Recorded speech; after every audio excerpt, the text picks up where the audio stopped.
Grief. సినిమాల్లో ఏ emotion అయినా ఎవరికైనా కనెక్ట్ అవుతుంది. బాగా ఎక్కువ మార్కెట్ వాల్యూ ఉన్న ఎమోషన్ గ్రీఫ్. బాధ.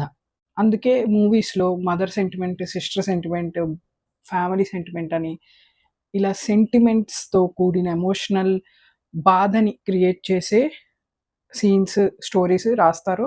అవి మనిషిని కదిలిచ్చేలా ఉండటానికి ట్రై జేస్తారు. సో, ఈ గ్రీఫ్ అనే సబ్జెక్ట్ మీద ఎలా రాసారు? ఒక ఆడియన్స్‌గా కొత్తగా ఏ ఎమోషన్‌ని వాళ్ళలో పలికించగలిగారు? ఏమి గుర్తు చేయగలిగారు? అనే దాన్ని బట్టే ఒక డైరెక్టర్, ఒక రైటర్ యొక్క పనితనం మనకు తెలుస్తది. ఇప్పుడు నేను మాట్లాడాలనుకున్న సినిమా పేరు 'సెంటిమెంటల్ వాల్యూ'. ఇది ఒక నార్వేజియన్ సినిమా.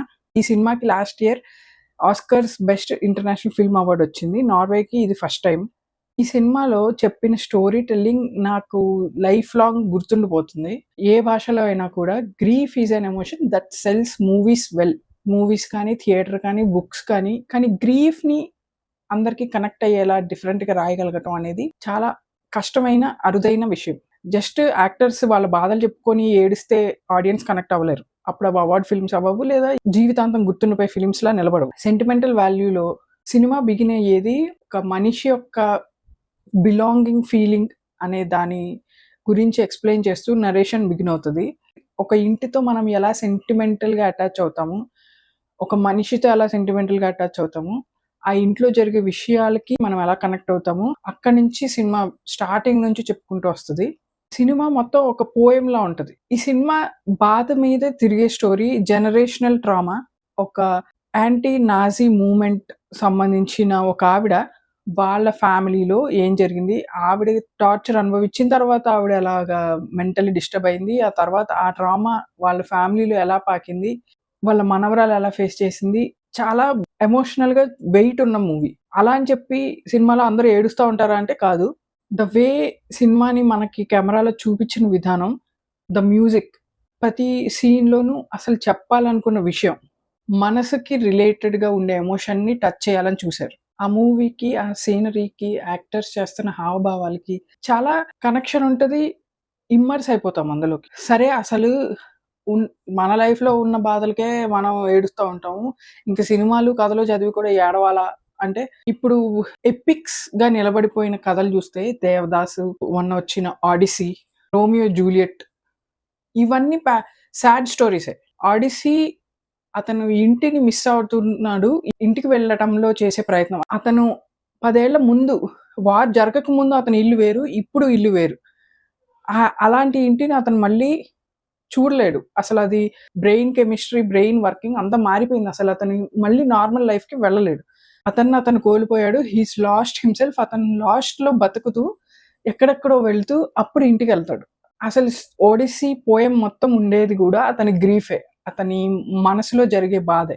అలాగే 'దేవదాస్' అది ప్రేయసిని కోల్పోవటం. ఎందుకంటే మనుషుల్ని కదిలించేలా స్టోరీస్ చెప్పినప్పుడు మనకవి లైఫ్ లాంగ్ గుర్తుండిపోతాయి.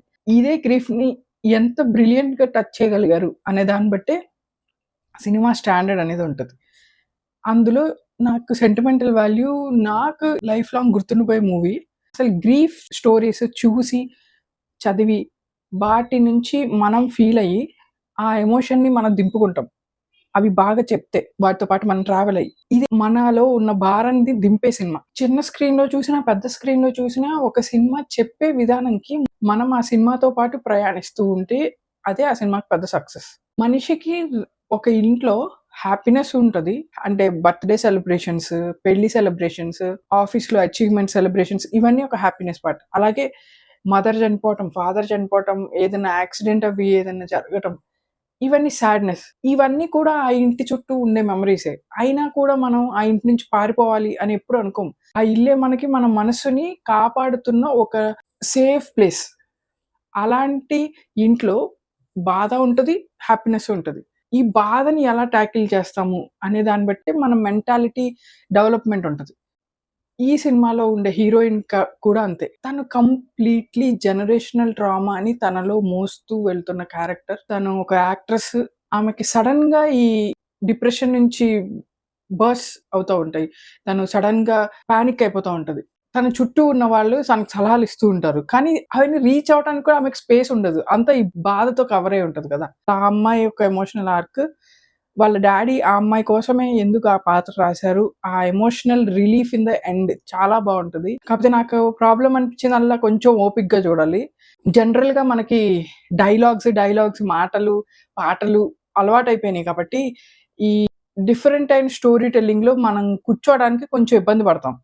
ఆ పేషెన్స్ అనేది మటుకు ఉండాల్సిందే. కొంచెం స్లో స్టోరీ టెల్లింగ్. కానీ ఆ స్లోనెస్ ఆ డైరెక్టర్‌కి మాత్రమే తెలుసు ఎందుకు అలా స్లోగా పెట్టారు అని. ఎందుకంటే మనల్ని అందులో ఇన్వాల్వ్ చేయటానికి. ఇదే type of story telling 'Rao బహదూర్‌లో' కూడా నేను చూసాను. మ్యూజిక్, సీనరీ అన్నిటి నుంచి మనం అందులోకి వెళ్ళాలి అని డైరెక్ట్ చేసే ప్రయత్నం అది. మనుషులు ఎప్పుడు హ్యాపీగానే ఉండాలి. మనం బాధపడకూడదు. బాధని అవాయిడ్ చేయాలి, పారిపోవాలి, తప్పించుకోవాలి అని ప్రయత్నిస్తారు. కానీ నిజానికి బాధ ఉంటేనే మనకి హ్యాపీనెస్ కూడా తెలుస్తది. అది మర్చిపోవాలి, ఎస్కేప్ అవ్వాలి అని చూడటం, హ్యాపీనెస్‌ని ఎలా అయితే ఎస్కేప్ అవ్వాలి అని చూడటం వెర్రితనమో, బాధని ఎస్కేప్ అవ్వాలని చూడటం కూడా ఒక వెర్రితనమే. బాధ అన్నది అది అనుభవిస్తూ, దాన్ని మనం క్వెషన్ చేస్తూ, దాంతో మనం ముందుకెళ్ళాలి.